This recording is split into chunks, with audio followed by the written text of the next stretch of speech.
In this podcast episode, I'm going to look at how you can transform your content from boring to ballsy and achieve the recognition and success you deserve. Welcome back to the Smart Connector podcast. I'm Jane Baylor and I help expert business owners, that's consultants, coaches, and service providers who have an offer that's based on their own wisdom and expertise, build relevant, compelling brands, stand out for their difference, and rise above the online noise to achieve the impact and profit they deserve. So, in today's episode, we're going to look at how easy it is to sabotage your success through being boring rather than ballsy. We're also going to look at 5 things that make you appear boring. And then we're going to look at 5 ways to appear ballsy instead. But first, let's actually talk about what ballsy means and why being more ballsy will help you attract great clients who are perfect for you. The term ballsy is used to describe something or someone as courageous, daring, audacious, or bold. It also means fearlessness, determination, or willingness to take risks in pursuit of a goal or in the face of adversity. The term ballsy originates from the expression having balls, which refers to having testicles, which of course are associated with masculinity and masculine bravery. However, it's worth noting that the term can also be used in a gender neutral context and is not limited to men only. With that in mind, let's go. So, being ballsy is important for people who sell their own services because it makes you stand out online. People's attention span today is super short, and in our video and audio centric world of shorts, reels, TikToks, and podcasts, it's getting shorter all the time. Even if you think your audience aren't consuming videos on TikTok, for example, it's still a mistake to think they have the time and the patience to read your long, rambling posts about what you and your family did at the weekend, or listen to your boring Facebook Lives on your morning trudge through the woods with your dog.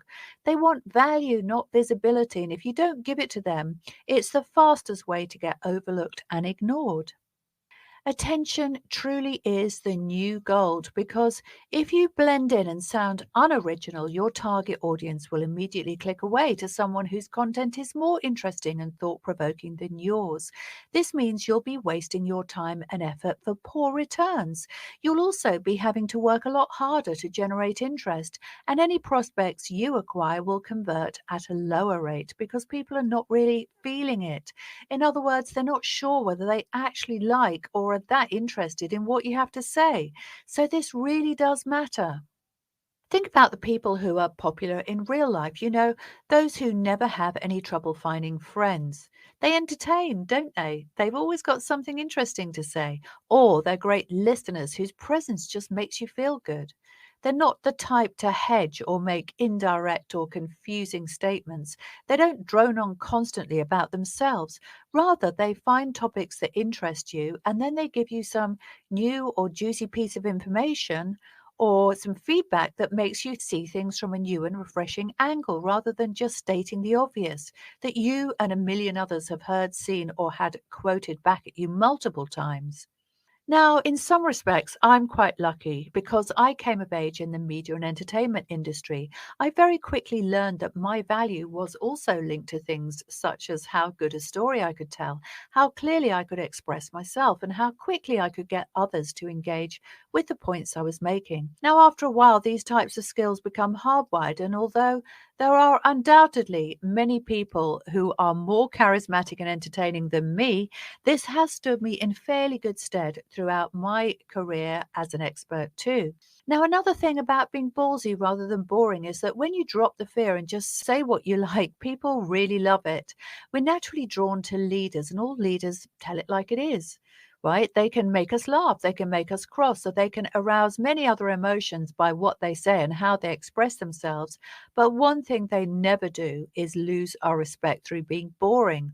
We respect people who stand for things and who don't bow to convention or people please. There's far too many of those people in the world already, and the problem is they just don't inspire us. So, the purpose of building an online brand and presence is to polarize. In a world of billions, ease and low cost of access to the online marketplace means you really can't be all things to all people. If you try to please everyone, you'll end up pleasing no one. You'll get overlooked and ignored in favor of others who are clearer and stronger in terms of their values, their identity, and their preferences. Because people like that know who they're for and who they're not for. They put their flag in the ground, so to speak. And here's why this matters. We humans are a tribal species, and it's therefore very satisfying and rewarding to us to identify our tastes and values and then seek out people who share them. And this is really validating as it makes us feel connected to others and less alone with our difference. One of the things I'm really passionate about is connection and authentic, honest communication. So I therefore stand for people being completely and utterly themselves, and I stand against people who hide behind a mask. So I instinctively distrust people who I feel are doing this. Other people might admire their Machiavellian moves, but really, I don't like people who masquerade as something they're not. They're just not my type of people. Now, here's the issue. Once we raise our profile and start being more vocal about our real thoughts and beliefs, we risk attracting critics and those who don't like or agree with the things we're saying. We might even get some trolls, in other words, people who actively hate what we represent and do their best to sabotage our efforts while hiding behind a keyboard. They're called keyboard warriors, by the way, if you haven't heard that phrase. It can be uncomfortable to challenge conventional wisdom and risk exposure for doing so. And when we do that, some people will judge us. Sometimes they'll try to shame us. Sometimes we'll think they're supporters and then they'll post some mean comment or they'll drift away and we'll realize that they were never really into us. Now, in real life, that might feel hurtful. Online, we should never ever personalize. In other words, make it all about us. The online world has its own rules, and they're not the same as real life. People are colder, more ruthless, and self serving in their behavior. And we always have a choice either to retreat and not use social media to build our businesses, or to stick with it, put on our big girl or boy pants, and get out there to attract attention as well as risk rejection and failure. Oh, and by the way, if you're someone who doesn't want to risk rejection and failure, well, none of us enjoy these things. But as any seasoned entrepreneur will tell you, failure is the stepping stone to success. We can make rejection and failure a problem, or we can feel that temporary sting and then pick ourselves up and get out there again, knowing we're stronger and clearer in our vision and purpose as a result. Think of failure as well as rejection being like medicine you don't like the taste of but that's making you healthier. Now, all these are reasons why we can't be boring. And as promised, here are 5 ways you will make yourself so. The first way is to hint. Now, I'm sure you'll agree it can be infuriating and quite frustrating when you read posts from people who make out like they've got a big secret. They can't quite bring themselves to share. So, here are a few examples. Wow, can't believe what just happened. I wish I could spill the beans, but some things are better left unsaid. Feeling so betrayed right now. Trusting someone blindly can really backfire. Big things are on the horizon. Stay tuned. Well, that's not so bad as long as you follow up with that big thing. Some people really know how to push your buttons. Hashtag frustrated. Now, the funny thing is that people who post things like this actually think that they're being interesting by stirring up a bit of intrigue. It reminds me of the bitchy mum in the school playground who, whenever she saw me and my child coming, used to whisper behind her hand to the person next to her, all the while looking straight at me. I knew she was talking about me or my child. Of course, probably criticizing the way I'd done my child's hair or something else. But as to what she was saying, well, that would always be her secret. And being a pretty robust and confident individual, instead of spending all day wondering what I could possibly have done wrong, I just made a mental note not to trust her with anything of importance and to steer clear of her in future. In the world of media and entertainment, cliffhangers are strategically introduced to keep us hooked. Script writers and successful authors know they have to deliver the goods, so they use intrigue to prolong our excitement before the big reveal. That juicy ending that we were all waiting for, the final satisfying payoff of getting to the truth that makes the time and attention we've invested truly worthwhile. In contrast, when you hint, you deprive your audience of that payoff and pleasure and just leave them with the frustration instead. And after a while, any followers you've acquired will end up feeling annoyed, like they're always on the outside, given the watered down version of whatever is actually going on for you. And really, that is just uninspiring, dull, and a clumsy misinterpretation of the dynamics beneath attention. So never ever hint. Introduce intrigue, yes, but always follow up by giving your audience the full and juicy truth, because that's what will get them to know, like, and trust you. Okay, so the second way to make yourself boring is to make bland statements that everyone agrees with, stating the obvious, such as, it's always the right choice to be kind. Family is important. Love makes the world a better place. Taking care of our planet is crucial. And now think about it. What's wrong with statements like, the monarchy may be an integral part of British society, but it shouldn't be immune to criticism? Or, as someone who values freedom, I believe individuals should choose their actions without being constrained by external parties. Now, these statements, yes, okay, most people would agree with them, but they're not saying anything different, new, or interesting. No one's going to be inspired by them, so really, they're not worth saying at all. The third way to make yourself boring is to be relentlessly upbeat. Wow, I had such a fun day. Again, here I am, all dressed up with my perfect family or partner, and everyone's having such a great time. You know, the insta perfect thing. Yawn. Now, I actually do believe that people are nosy, and I like to see people having a good time, and so do most people. But when all you get is a steady diet of that, it just becomes like too much sun. After a while, you long for some light rain, a dusting of snow, a thunderstorm, or a cloudy sky. So vary those happy, shiny posts with some strong opinions or struggles, as these will make you more relatable and real. The fourth way to make yourself boring is to brag or humble brag, which is even worse. So, a humble brag is a form of insincere self promotion where a person tries to subtly boast about their achievements, skills, or positive attributes while appearing modest at the same time. And humble brags can take various forms. For example, someone might make a seemingly innocent or modest statement about a problem they're facing, but the underlying intention is to indirectly boast about their success or good fortune. Here's an example, very obvious, really. My arms are so sore from carrying all those shopping bags. I can't believe I found so many great deals at the Chanel store. So, in this example, the person is trying to convey not that they not only shop at the Chanel store, but they're also savvy enough to get great deals, an achievement they want others to recognize.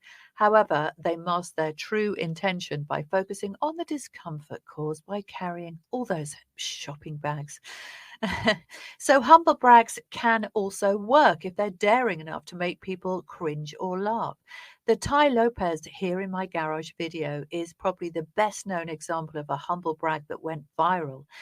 In the video, Ty Lopez, who's an entrepreneur and speaker, is seen standing in front of his Lamborghini in the garage, surrounded by shelves full of his motivational books. And he starts the video by saying, "Hey, what's up? Ty Lopez here in my garage." He then goes on to talk about the importance of knowledge and mentions his collection of books, implying that his success is a result of his commitment to learning. While he presents himself as someone who values knowledge and personal development, the main purpose of the video is to show off his material wealth and possessions, in particular, his very flashy car and luxurious garage. The video went viral as a classic example of the humble brag because although Lopez claims to value knowledge, the emphasis is really on his car and the extravagant setting he kept it in. The intention was, of course, to showcase his material wealth while appearing modest by discussing the importance of learning. The fifth way to come across as boring is to give advice, especially when it seems like you're talking down to people. And it's very easy to fall into this habit as an expert. But we all hate unsolicited advice. And here's why. The unsolicited advice giver's suggestions, while dressed up as help, actually comes from a desire to feel better than others. When we're feeling insecure, giving advice provides us with proof we could deal with others people's problems far more effectively than they could, which feels great to us, but it can be very annoying to them. So I try to be sensitive when I do videos like this or podcasts like this, for example, and make sure that I'm not just giving advice based on my own limited experience, but actually offering up some value based on real world examples that other people can reference. Okay, so finally, let's get into the 5 ways to be ballsy, your secret sauce for success. So, the first way, as we've said already, is to polarize by standing for and against certain things that may be commonly accepted norms or ways of doing things in your industry. By doing so, you'll ruffle a few feathers for sure, but that will make you interesting because you're saying something new and different, swimming against the tide, as it were. The second way to become ballsy is by not giving an F. When you are so fully yourself that people can either take it or leave it, some people will hate you and others will love you. This is great because you'll quickly repel people who are not your people. But the ones who are will be staunch and loyal supporters who may even turn into your clients for life. The third way to be ballsy is to be self deprecating.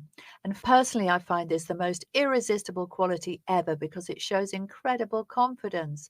While most people are so insecure that they try to hide their flaws, those that can publicly celebrate and laugh at themselves are immediately inspirational, and we warm to them straight away. The fourth way to be ballsy is to admit to your struggles. Now, this shouldn't be a bullshit backstory, as the hilarious entrepreneur Mike Winnett would call it. By the way, check out his channel on YouTube for someone who's ballsy. Neither should it be an embarrassing sob story about how you couldn't get out of bed for 3 days straight because your client fired you and had an argument with your spouse. And no, we don't want to hear that stuff. What we do want to hear is what got you to where you are today, the warts and all reveals of the tough times, the mistakes, the lessons learned along the way. Wherever you are in your journey, sharing your truth in an unapologetic way will build fast connection. It's the same type of conversation you'd be having with somebody close to you, just a no holds intimate chat with someone you're really comfortable with and who'd never judge or shame you for being honest. I mean, of course, online people will judge and shame you, but that's okay. You can't appeal to everyone. And those who sneer, judge, and unfollow you are actually doing you a favor because they're always going to be the wrong fit for you. The fifth way to be ballsy is to ask for things. Ask for the sale, ask for favors, ask for feedback. Apart from the fact this creates a dialogue with your audience, the fact that you're ballsy enough to stop the people pleasing and ask for a commitment from them actually makes you stand out for your difference and rise above the noise. Okay, so with that in mind, it's time for me to make an ask from you. If you've enjoyed this podcast episode, I'd love you to share it with someone who you think it could help. And as always, please like, rate, and subscribe to the Smart Connector. I truly appreciate your attention and support. And don't forget to reach out and let me know what topics you'd like to hear about from me going forward, too. So why not tell me about your favorite ballsy person, a celebrity perhaps, or an influencer on TV, and what it is that attracted or inspired you? So thanks for listening in. Please like, rate, and review the podcast as requested, as it helps us bring our message to more people. Share this episode if you've enjoyed it and keep coming back for more. I look forward to seeing you again soon. Bye for now.